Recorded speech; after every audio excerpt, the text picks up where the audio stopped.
Selamat pagi semua, kembali lagi bersama Bu Tride dalam mata pelajaran matematika. Bagaimana kabar kalian? Semoga selalu dalam keadaan sehat ya dan selalu semangat untuk belajar di rumah. Nah, pada hari ini kita akan melanjutkan materi sebelumnya yaitu tentang pengukuran berat. Hari ini kita akan belajar tentang pengukuran waktu. Nah, adakah di antara kalian yang tahu apa itu waktu? Kira-kira waktu itu apa ya? Nah, waktu adalah lamanya suatu hal berlangsung atau kapan suatu hal terjadi. Nah, adapun pembahasan pengukuran waktu, yaitu yang pertama, kita akan belajar tentang menentukan pagi, siang, dan malam. Kemudian yang kedua, menentukan tanda waktu menggunakan jam. Dan yang ketiga, menentukan hari. Dan yang terakhir, yaitu menentukan lama suatu kejadian berlangsung. Nah, langsung saja ke pembahasan yang pertama, yaitu tentang menentukan pagi, siang, dan malam. Pertama, yaitu pagi hari. Pagi hari yaitu ketika matahari mulai terbit dari timur. Biasanya ditandai dengan adanya ayam berkokok. Kemudian yang kedua ada siang hari, yaitu ketika matahari tinggi di langit. Biasanya ketika siang hari, ketika kita sedang berjalan di bawah terik sinar matahari, maka kita akan merasakan kepanasan. Dan yang ketiga yaitu malam hari. Malam hari yaitu ketika matahari mulai terbenam ke barat dan suasana tampak gelap. Biasanya malam hari ditandai dengan munculnya bulan dan juga bintang. Nah, berikutnya kita akan berlatih soal tentang menentukan pagi, siang, dan malam. Soal yang pertama, matahari terbit pada titik-titik hari, apakah pada pagi hari, siang, atau malam. Kemudian soal yang kedua, bulan terbit pada titik-titik hari.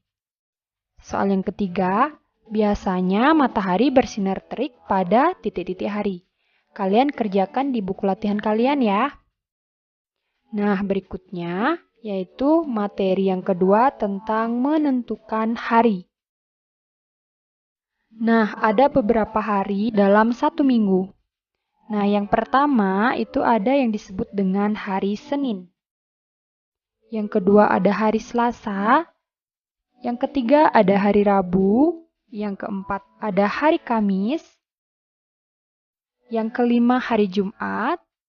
Yang keenam hari Sabtu. Dan yang ketujuh ada hari Minggu. Ada 7 hari berurutan. 7 hari berurutan dinamakan sepekan. Sepekan juga bisa kita sebut dengan seminggu. Jadi satu minggu itu ada 7 hari. Nah, selanjutnya kalian bisa perhatikan gambar berikut ini ya. Jadi, sekarang kita akan belajar tentang mengenal hubungan hari dalam seminggu. Ada yang disebut dengan kemarin lusa, ada yang disebut dengan kemarin, hari ini, besok, dan lusa. Nah, kalian perhatikan gambar orangnya ya. Jadi, misalnya hari ini.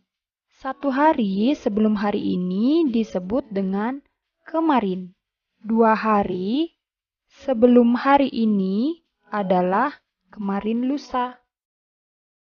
Dan 1 hari setelah hari ini adalah besok.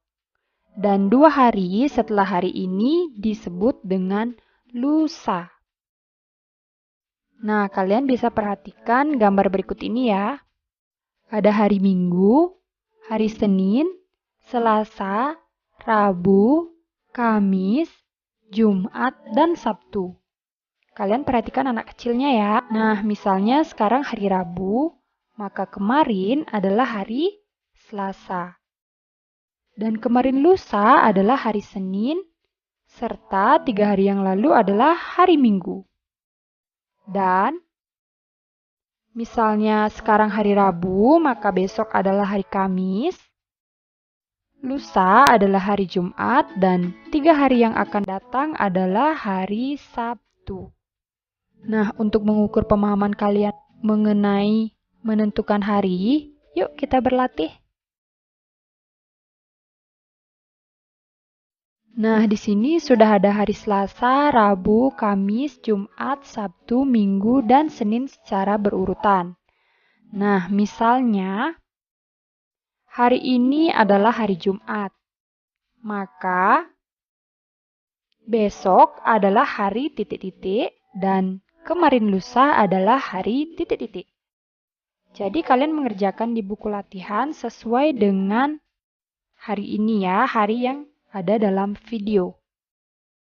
Misal sekarang hari Jumat, maka besok adalah hari apa?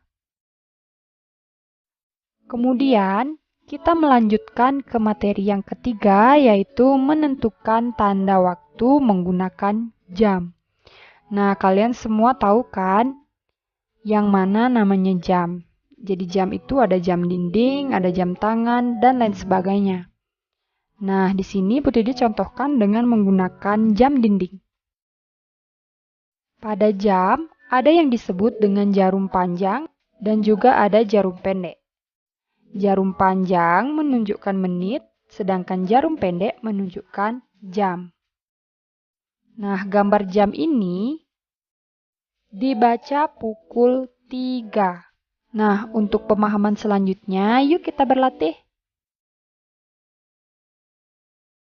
Di sini sudah ada beberapa soal yang harus kalian kerjakan di buku latihan, yaitu soal yang nomor 6, gambar jam ini dibaca pukul titik-titik. Jadi jarum pendek adalah penunjuk jam.